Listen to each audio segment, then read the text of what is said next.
Hello, everyone.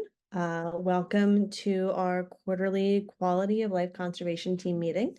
For those of you who don't know me, my name is Sarah Corcoran. I use she, her pronouns, and I am the Deputy Director for the Pennsylvania chapter. I am here as a facilitator today. I am not going to take center stage because this call is all about y'all and the volunteer teams and what you've been working on. So I will start off our call with a little bit of community agreements. We're gonna try to limit the number of jargons and acronyms that we can. There's a lot in our line of work. So if you could break down some of the numbers or the acronyms that you're using so that those who might not be used to those acronyms can get a clearer picture of what we're discussing, that would be great. We're also going to use one mic, so stay muted unless you are speaking. Introduce yourself before you speak because there might be some folks that are coming on via the phone and might not know who's speaking. And if there's multiple folks that want to speak at the same time, we're going to use the stack function, which you can write the word stack in the chat and we'll be able to go one at a time that way, or you can raise your hand. There's the little reactions button on Zoom, and when you click on that, you'll have the opportunity to hit raise hand, and we'll see that little symbol come up. It's okay to be raggedy. We're all human beings here, so if things don't quite come out the way that you would expected them to at first, like that, it's okay. We all make mistakes, but you can work through that and have your questions be asked or your thoughts be voiced. And as I said, we're all human. Sometimes we might say something that we don't mean that might cause others harm. So if that's the case, own up to it, and we'll move forward in the conversation together. I do want to make a disclaimer that there is some wicked storms happening at my house right now. So I am very, very hopeful that my power does not go out while we are having this conversation. But in the possibility that that does happen, I'm going to apologize in advance. There's some thunder. I'm enjoying it. And that's our community agreements. I'll do my staff updates first, and then I'll turn the tables over to our volunteer facilitators to discuss the things that have been happening within the conservation teams. And we have a special guest that will be presenting after our updates today that I'll be happy to introduce once the updates are done. So as far as staff updates go, the Duke MOU project was officially canceled in May, which is something that we've been working on fighting for the past couple of years, which was amazing to hear about. The Maryland Air National Guard had wanted to create a low-fly zone in the Pennsylvania wilds, which would have allowed fighter jets to do training exercises as low as 100 feet above the ground level, not canopy level, ground level, in multiple places within the Pennsylvania wilds, which would have completely destroyed the scenic beauty and many other aspects of the PA wilds that make it what it is. And because of the pushback from community members, it was officially canceled. So I think that's a huge win that each and every one of us should celebrate. So other things, the Bureau of Forestry held a town hall on June 12th. They are working on revising their strategic plan. The last Bureau of Forestry strategic plan was done in 1995. So it's a little bit overdue for a redraft.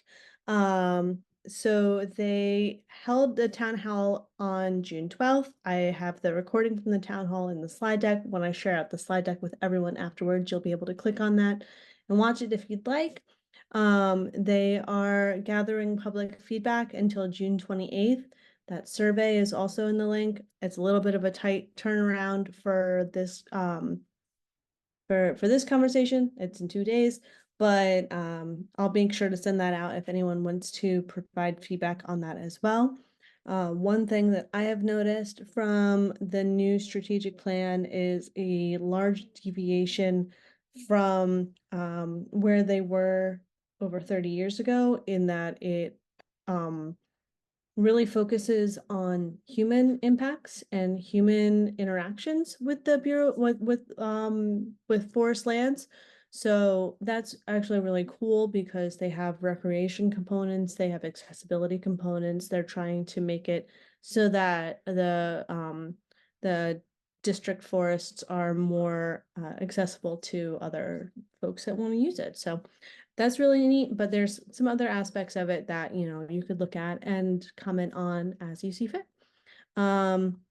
Other updates, we held our volunteer annual outing at Ricketts Glen State Park on the weekend of June 7th. It was really awesome. I got to see some of the faces here during that weekend. And we are going to be holding our larger scale annual outing at Hickory Run State Park the weekend of August 9th to the 11th. It is filling up fast. I didn't think it would fill up this fast, but I am pleasantly surprised because the maximum capacity is 150 people. So if you would like to come and join us that weekend, it is cabin camping. So you don't need to have a tent in order to attend. It is free of charge. We'll have hikes and activities throughout the weekend.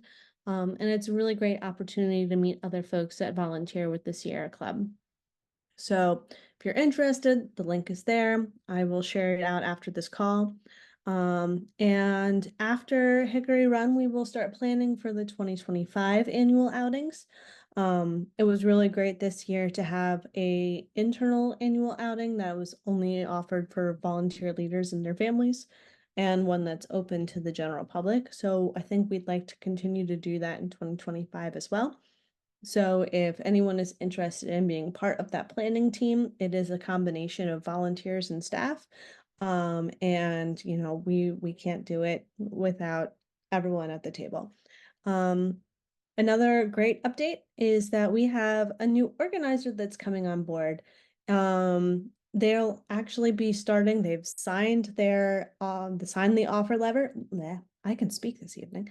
They've signed the offer letter and will be starting mid-July. So they will be a Western Pennsylvania organizer focusing mainly on fracking wastewater issues, as well as working around the Cheswick plant and the Butler Steelworks, trying to get a community agreement and involved with that. So it's really exciting that we'll have some more staff out in Western Pennsylvania. Most of our staff currently are located on the eastern side of the state. So I'm really interested to see what they can bring to the table and introduce them to all y'all when they come on board. So those are my updates.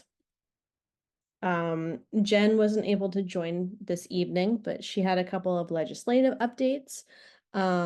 They are continuing to do the briefing, which is happening pretty much up through budget season. I believe there's one or two more still that you can register for. The registration is there on the slide deck, which I will share out with y'all. The bills that they're tracking currently, one is the residual food processing waste bill, which Jim will talk about a little bit when he does his updates for the food and ag team. Sunday hunting has received second consideration. Erica couldn't join us this evening to talk about that, but some of the other teams will have those updates as well. And Senator Yaw is seeking $100 million in appropriation to the Clean Streams Fund. So not too many legislative updates right now. Like I said, it is budget season, so a lot of the energy is being put into those considerations right now. But that's what we have as far as Jen's legislative updates right now. I've been speaking a little bit. I'm gonna drink some water. I'm gonna pass it off. I'm gonna let Jim talk. Thanks, Eric. Can you hear me? This is the first time I'm speaking on this Zoom. Okay. So I help facilitate a couple of teams on this in this group, zero waste. That first line is about um, a survey that we put together trying to get just some feel for uh, what people are doing in terms of their own zero waste or just waste reduction process in their own households. So there's a link there. Sarah's going to share the slides, so you'll be able to click on it. It's also on the zero waste team page. Um, since our last quarterly meeting, the Zero Waste team hosted a guest speaker on their call to talk about the realities of recycling plastics, which numbers actually get recycled um, by our municipal pickups, and which ones, are probably not, or kind of there's not as much market for it. So if there's not being recycled, what happens to it? So we had a good talk with, it was actually one of our team members' spouses, who's a professional chemist, talked about that with us. And then Carol Armstrong is also one of our leaders in that team. She has developed a webinar about zero waste practices around the world. So um, yeah, if anybody's interested in that, I can connect you with that webinar. I don't have it at my fingertips. And then the food and agriculture team, we spent some time talking about the Sunday hunting legislation, which mostly the team offered suggestions on how to improve the language that was there, like opening it up to, sorry, um, the Sunday hunting is about opening up um, the time periods allowed to hunt deer, because the deer populations have exploded in Pennsylvania this year, um, and have for the last few years. So the proposal is to add more Sundays to the deer hunting season. Um, and so the comments from the food and ag team were about perhaps uh, doing things that would increase the natural predators, reducing the hunting days for coyotes or wolves, or I guess there's no wolves in Pennsylvania, but things like that. And we also talked about this topic at the April uh, Pennsylvania XCOM meeting, and they actually passed a motion that I've got um, copied it here, that basically says um, that the Sierra Club opposes the Sunday hunting law as written, and suggests some ways that it could be approved. Um, a headline that we have been tracking is the EPA announcing their first national standard for PFAS in drinking water. That's kind of related to food and ag, in the sense that PFAS gets into the food we eat. It gets into um, our food in a number of ways, including uh, fertilizer sludge that's used for fertilizer spread on crops, um, and then just from groundwater. So it's good to have a standard that will monitor and reduce the amount of PFAS in our drinking water.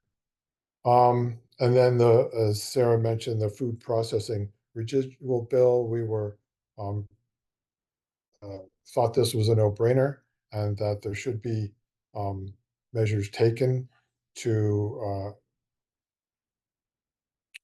I forget what the details were, to reduce the um, when food is processed, the kind of leftover stuff from a any kind of food processing plant can then be used for fertilizer, but it should first be checked for uh, the contaminants that would be in that. Then Tom Al can explain what his suggestion is, that the bill should be improved with some funding sources for enforcing the rules that are expected to be in that legislation. I think that's all for that page. I don't know if there's we want to break for questions. If anybody has anything, you can put them in the chat, and I'll try to respond. Does anyone have any updates for or any questions for Jim? All right. Well, if you think of any, you can pop them in the chat as we go along, and we'll be happy to answer any of them that you might have. We'll go ahead to Tom Al next and let him do his updates for the air quality and water quality teams. Hi all. And on the air quality side, there's a new project that has been initiated in Lehigh and Northampton counties. That's called the Lehigh Valley Breeze Project. And it's a governmental initiative undertaken by the county commissioners to install air monitoring devices, purple air monitors, like the ones Sierra Club has installed around Philly and Lehigh Valley. And they were installing these monitors since last August. And the idea is to map out the air quality in these counties to see if there are particular hotspots. I guess the commissioners suspect that due to the warehousing and traffic that there may be air quality impacts from that might be picked up on the monitors. And there's a consultant firm that's going to be analyzing the data after a year. And I think eventually they'll be making recommendations to the county commissioners. Now, as Brigitte will talk about zoning later, I think there may be a role for county commissioners, maybe not as great a role as in the municipalities in trying to curb development from warehousing. So this is new to me. I've just learned about it about a month ago. So we're going to dig more deeply into the project as it progresses. The second is, as Jim mentioned, the PFAS standards. DEP currently has a PFAS standard, which is much more less restrictive than the proposed EPA standards. And the EPA standards apply only to public drinking water suppliers. That puts a burden on them to basically filter and make water safer for the general public. Does not apply to private water supplies like well water and other sources of drinking water. And and then certainly there's no obligation in this regulation to curb the release of PFAS in industrial water pipes, outfalls and such. So that probably will be coming from later EPA actions. So it's important that we have drinking water standards, but then that the burden's going to be on the public utilities that supply the drinking water to meet the standards. And that's what I have for today.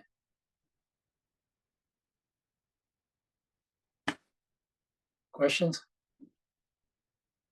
Tom, I know that and Jeff, not to put you on the spot, but I know that the Lancaster group has been doing work with the purple air monitors for a while now.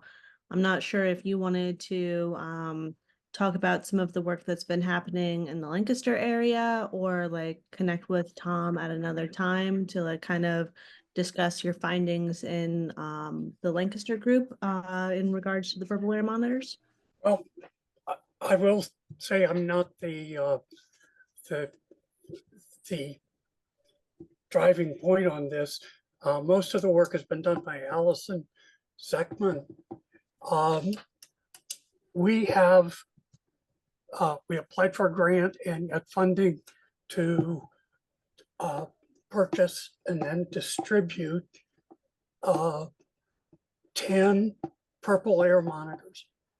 These are not the state level quality. Those monitors, I understand, cost like $46,000 a piece. These are in the $350 range, and they focus on the 2.5 particle, the air quality, and they're distributed. We've distributed them mostly in the northern and western parts of the county. The group has agreed that that we should pursue funding to get another group of monitors to primarily distribute to the south and the eastern part of the county, because there are issues with open burning of plastics in the agricultural communities. Allison has been in contact with a couple of the academic researchers in the county, and we're making arrangements to analyze the data when we've got a little more of a collection time. Right, yeah, Allison had talked to the team about that as well. And it's good you're making contact with the academic community. And it's important how once the data is collected, how it is analyzed. And now that's the crucial part of the Lehigh Valley Breeze project. I think they're working with the academic community to get the data analyzed. And it's to Allison's credit that we've generated enough interest in this project that there was actually a representative from the air quality section of the state in attendance at the Lancaster group's meeting.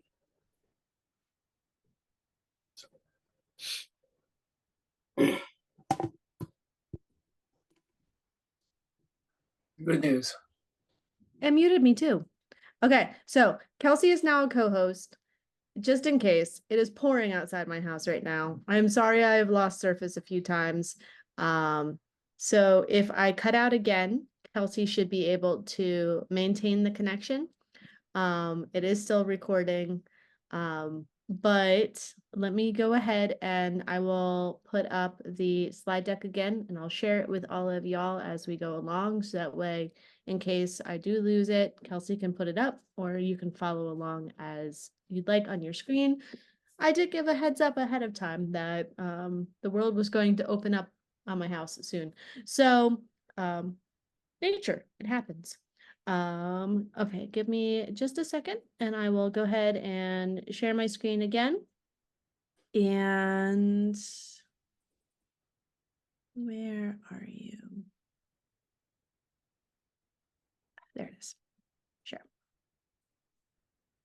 We do not have any updates for the public lands team. Unfortunately, they were not able to meet this quarter. But they are actually looking for new members, and there is the possibility of the public lands team merging with the sustainable development team, which is has just been in formation stage. So that is why there is this empty spot right here, for public lands. But in regards to public lands and sustainable development, we have a special guest speaker this evening. Brigitte from PennFuture is going to talk about their model logistics use zoning ordinance that they worked on developing last year. Was it last year? I can't even remember. Yeah, I guess it was, I think we released it last July. Time flies. I know, I can't believe it's been almost a year.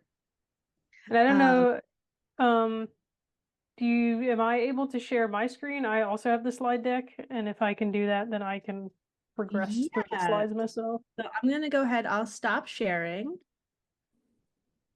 And Start sharing. wonderful. Share. Oh, I gotta make the other things go away so I can click on the things. Slideshow, there we go. We're sharing. So that's me. I'm Brigitte Meyer. I'm a staff attorney at PennFuture. And for anyone who doesn't know, PennFuture is a statewide environmental advocacy organization here in Pennsylvania. My work specifically focuses on water quality and watershed protection in the Poconos region primarily. And there's some stuff about my previous job, but we don't care about that. So I'm here to talk about a model ordinance and guidebook that we released recently, or close to a year ago now, called Living with Logistics, addressing modern distribution and fulfillment centers through zoning. I know Tom has heard this presentation at least once. Also, anyone else who's already heard it, feel free to zone out for like 15 minutes. So what is this thing that we're talking about? It is basically a tool to help Pennsylvania municipalities guide and control development of modern logistics uses, which is the fancy industry term for things like warehouses, distribution centers, and fulfillment centers. And the reason we created this is because the Poconos, as well as other regions of the Commonwealth, are home to many high quality and exceptional value watersheds, and they are threatened in the Poconos and elsewhere by the proliferation of this type of development, which tends to be very large buildings with kind of massive impervious surface, that is associated with it. A lot of municipalities were caught unprepared for this pattern of development, which is really only coming about overall in about the last 20 years, and in the Poconos, probably the last 5 years. And so a lot of local zoning ordinances did not adequately address these uses and the impacts that they bring. So real quick, in case anyone doesn't know, logistics is the part of the supply chain that deals with acquisition, storage, and distribution of goods. And since online ordering came about around 2000, we've seen a serious shift in the logistics industry from these long-term bulk storage facilities. That was kind of the old type of, so-called warehouse, where the goods would go there. It would be storage, like excess storage for a brick and mortar store. So they might go, a couple times a day or a couple times a week to pick up more goods and bring them to the store. And then individual people go to the store to buy the thing. Now, since we have this world where you have direct-to-consumer shipping, you can order something online and there's no real brick and mortar store involved. They are shipping individual products to individual consumers. The shift has gone from these long-term storage facilities to the distribution and fulfillment centers that focus on shipping, and it's sort of a rapid turnover of a large number of goods. So this is happening many places across Pennsylvania, but particularly in areas that have certain characteristics that developers find appealing. Those include abundant, inexpensive, and available land. So, places that are not entirely built up already. Access to transportation infrastructure, that's primarily highways because most of this stuff is being shipped by truck, but also rail and air hubs are appealing. They're looking for places that are within a few hours drive of major population centers, which honestly covers pretty much all of Pennsylvania. You're less than a day's drive anywhere in Pennsylvania from, New York, the population centers of New Jersey, DC, Baltimore, Boston, etc. They're also looking for the availability of labor, particularly non-union labor, and of course, favorable local regulations and taxation to make everything smoother and cheaper. So we're concerned about this because these massive facilities often convert large swaths of natural ground cover to impervious surface, which leads to things like increased stormwater runoff, pollution, destruction of habitat, and heat islands. The amount of truck traffic is very significant, so we're looking at diesel emissions, just traffic, as well as wear and tear on roads, which creates both environmental concerns and kind of life concerns for people nearby. And there are also noise, light, and aesthetic impacts that people tend to not like.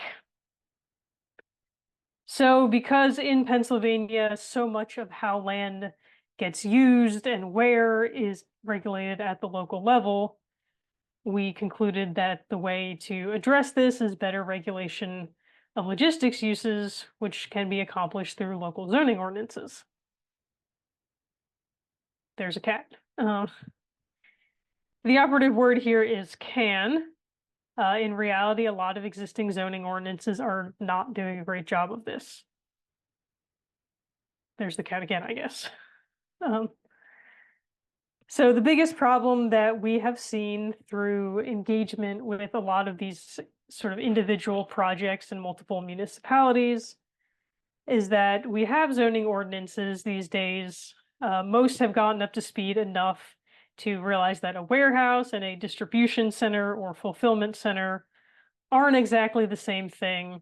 They should be treated differently. And so they will define them differently and then impose stricter restrictions on the distribution center. So that's good. Thumbs up for that. But unfortunately, these definitions are often written so that the distinction between the two uses is not totally clear, or so that information about the end user's operations is necessary to tell the difference between the two uses. So typical definitions will say a warehouse is a building primarily dedicated to indoor storage of goods, and then a distribution center is a building focused on storage and distribution and may include value-added services such as breakdown of large orders into smaller orders and vice versa. And it's like a whole long complicated definition for the distribution center.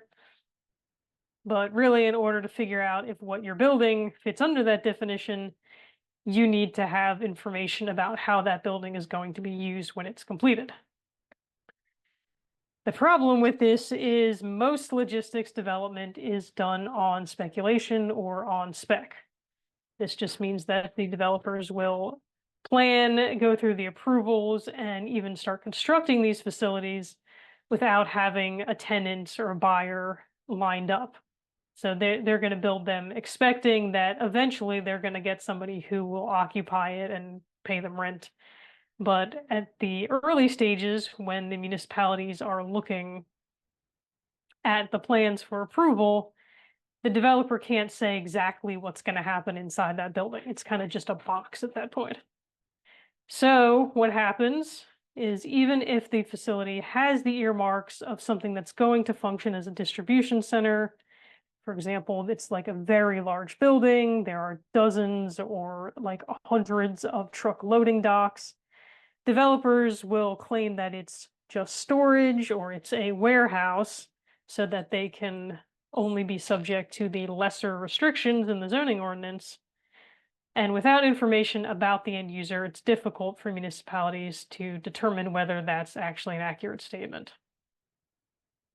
So I made a little comic that explains how this usually goes. On the left, you have your municipal officials who are questioning a developer who's presenting a plan saying, hey, you've shown us this thing that's like 400,000 square feet. It's got 97 loading docks, and you're telling us that it's the only thing that's going to happen in here is storage. We're not concerned about distribution, fulfillment, all of that stuff. Like, goods are just going to sit there. And the developer will be like, yep, that's right. And you're sort of stuck at that point. So we concluded there's got to be a better way to handle this. Enter our model ordinance.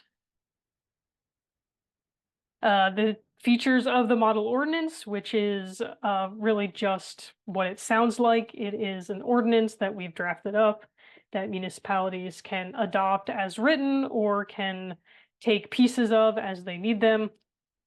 Unlike these ordinances that I just discussed, which define the uses based on internal operations, our model differentiates the uses based on size and the ability to generate traffic. So bigger facilities and ones that are going to have a lot of truck traffic, those are subject to more restrictions. And then smaller ones that are not going to have a lot of trucks, there's like fewer restrictions. There are still some restrictions, but it's not quite as broad. We did this because these characteristics can be easily discerned or calculated at the municipal stage, so you don't have all the problems that we just talked about. And there's also less need to parse some of the terminology in the definitions. It means there are fewer loopholes, less time spent kind of hammering out what each of these words mean in these local hearings. We have also suggested a number of more robust regulations than what we're typically seeing in ordinances that don't address these in depth.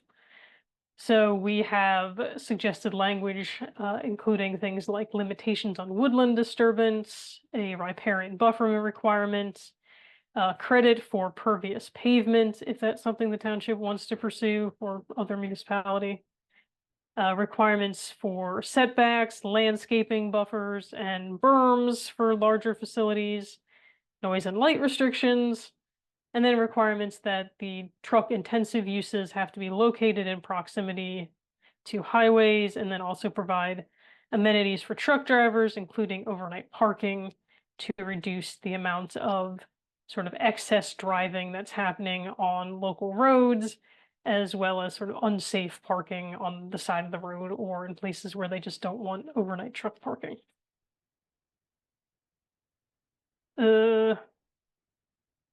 There's also, in addition to the actual model ordinance language, there's a guidebook that is associated with this. It's all in the same book. And this is not actual ordinance language, but sort of other recommendations, including things like things municipalities should consider when they decide where within a municipality they should be allowing these things to be built.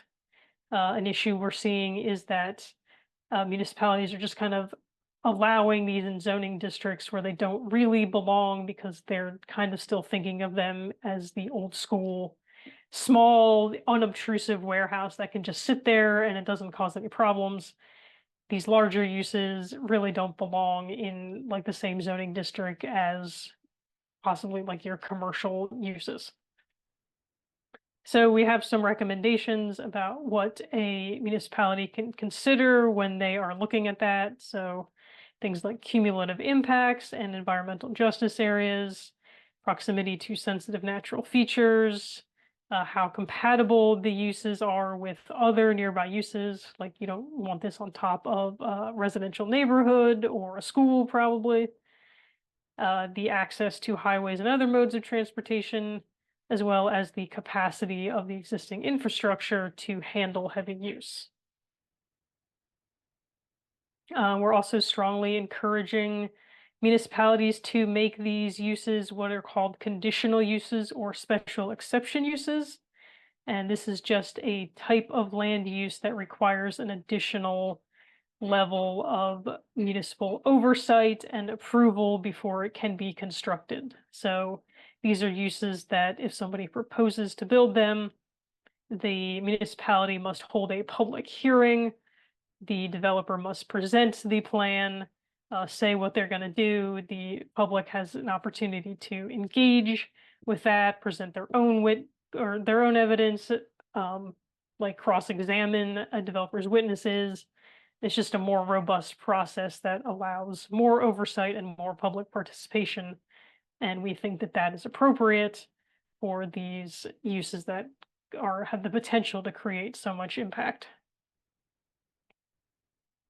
This book also includes additional information about the logistics industry. We have explanation of the proposed ordinance provisions. So if people are wondering, where did you get this number? Why are you saying that we should do this? There's little write-ups about why we chose these provisions. And I've also included some lovely pictures of logistics development, including that one there that I took down the street from my house. So if you are wondering what you can do to help spread the word here, that's what you can do. You help us spread the word about this resource, get this out to municipalities wherever you're located. Encourage your own municipality to look at its zoning ordinance, especially if it has those characteristics that we described at the beginning here. Determine whether it places adequate controls on this type of use, and then because once a specific land development gets proposed, then the municipality can't change the ordinance at that point. As far as that particular development is concerned, the ordinances are locked in and they can't start throwing additional requirements at them. So really what you want is to have good, robust, reasonable requirements in place before somebody shows up and says, I want to build a 1.5 million square foot Amazon distribution center in your municipality. And of course, if after this your municipality feels that they need to revisit regulating logistics uses, encourage it to consider PennFuture's model. And when I'm done talking here, I will put a link to it in the chat. I'll also throw out, there's more. We have created more recently a second resource.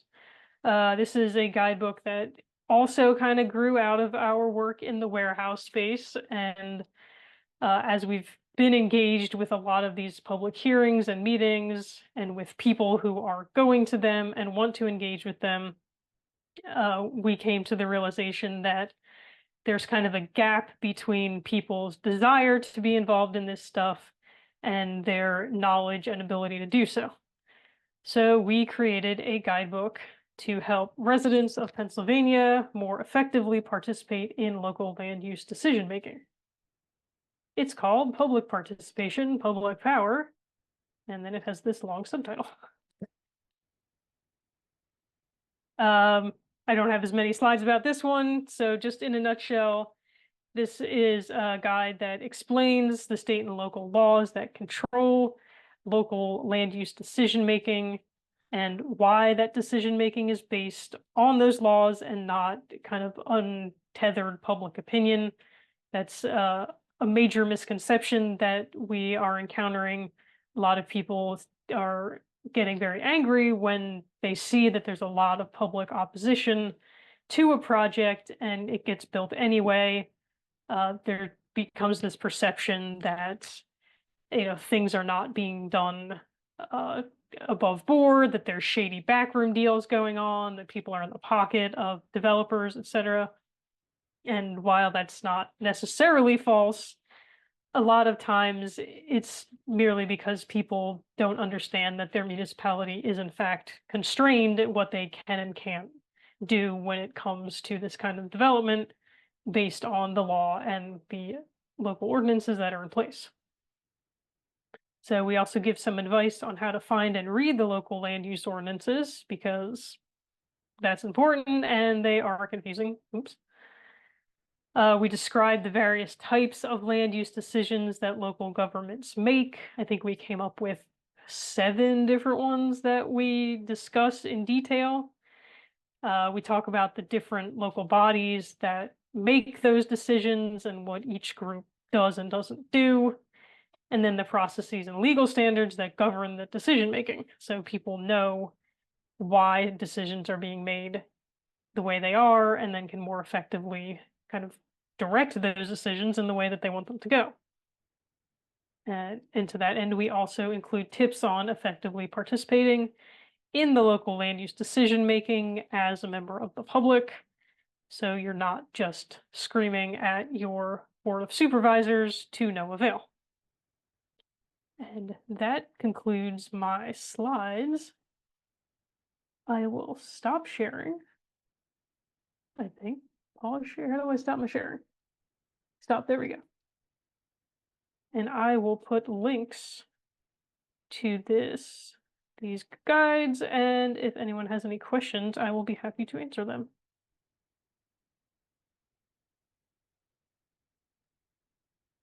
Thank you for that, Bridget. Does anyone have any questions? I see that she's putting the publications in the chat now, and we'll share those resources out when we share out the recording in the slide deck as well.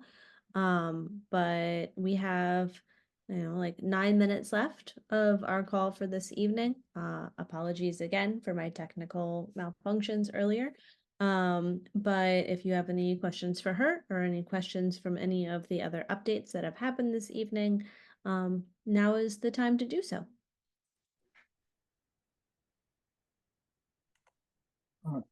This is Tom. I'll raise my hand. I was talking a little bit earlier about the Lehigh Valley Freeze Project, and it was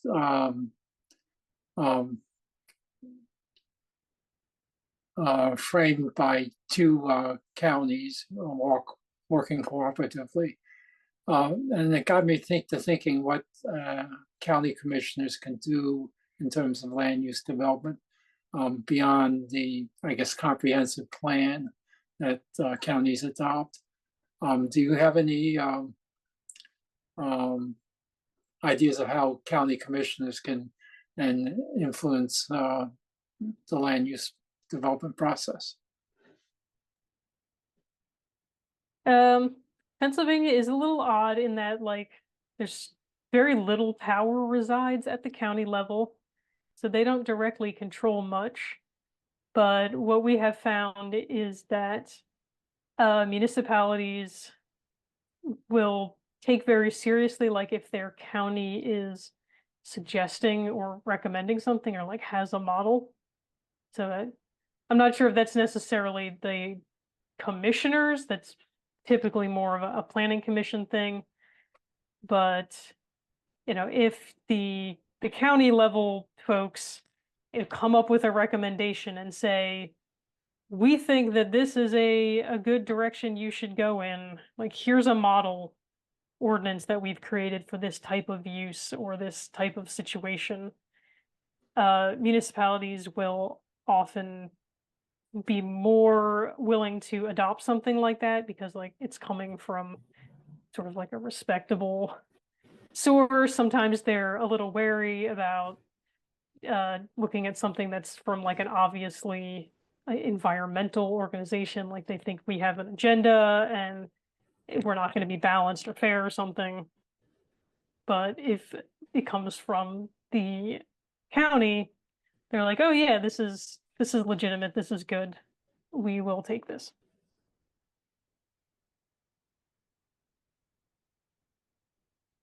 This concludes my answer. Yeah, I often think about municipalities saying that they're not bound by the county comprehensive plans, or yeah, comprehensive plans are obnoxious. Like, I mean, the plans themselves are not obnoxious. The fact that they have no legal weight, yeah, trips people up a lot, because often people are like, they went through all this trouble to make this plan, either the county or the municipality or the group of municipalities. And now you're telling me that they're allowed to just ignore it. And sadly, from a legal perspective, they are allowed to just ignore it. It's supposed to be sort of a visionary guidance document, but when it comes down to controlling like individual land use decisions, it just it doesn't have any power. And that's annoying, and that's not really the way we want it to be, but legally that is how it is. Thanks.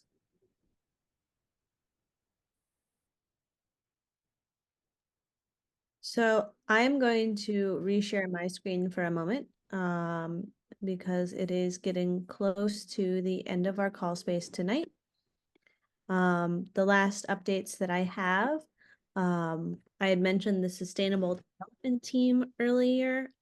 It is a recently developed team that has been having some issues finding people who want to be a member of the team.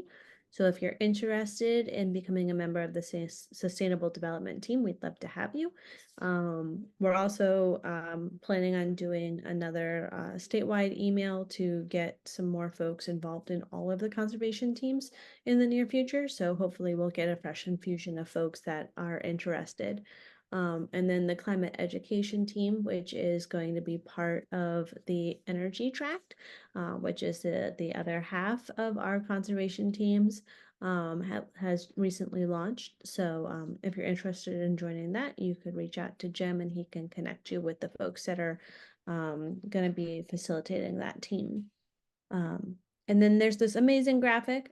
Jim's no longer on the call space tonight. He was joining us from the Adirondacks, which I wish I was hanging out up there. But this is an overview of when all of the next conservation team meetings are going to be held.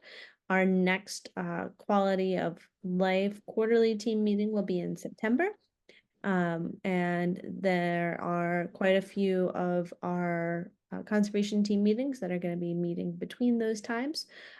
So make sure that you go on Campfire or you go on the Pennsylvania chapter page and register for any of the team meetings that you would like to attend. So that's the end of my spiel. We are just at about time, but if anyone has any other questions that are burning a hole in their head at this time, please feel free to ask. If not, you know where to find me, you know where to find Tom, you know where to find Jim.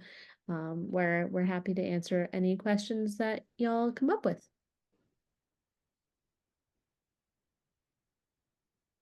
Oh, I got a heart. I love the reactions. They make me so happy. Bye, everyone. Thank you for joining us today. Bridget, thank you again for coming and speaking this evening. I'll be sharing out the slide deck and presentation with y'all in the next day or so. Enjoy your very stormy evening. Thank you all. Thank you, everyone. Bye. Take care. Be safe.